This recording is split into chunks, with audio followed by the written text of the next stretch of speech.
Hello বন্ধুরা, দেখতে পাচ্ছ আকাশের ওয়েদার খুব একটা ভালো না। উপরে মেঘ ডাকছে কি পরিমাণে, তো দেখতে পাচ্ছ তোমরা। আমি যে জায়গায় কাজ করি সেই জায়গায় কারেন্টও চলে গেছে। প্রচণ্ড গরম লাগছে, মেঘলা ওয়েদার, বুঝতেই পারছো কেমন গরম।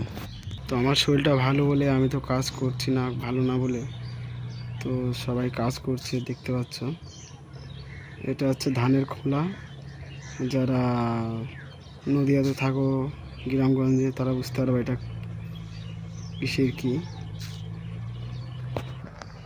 তো দেখতে পাচ্ছ আকাশ কিরম মেঘ করেছে চারিদিকে, আর বৃষ্টি পড়ার কারণে জল পেয়ে পেয়ে সব গাছের কালারটা কত সবুজ লাগছে।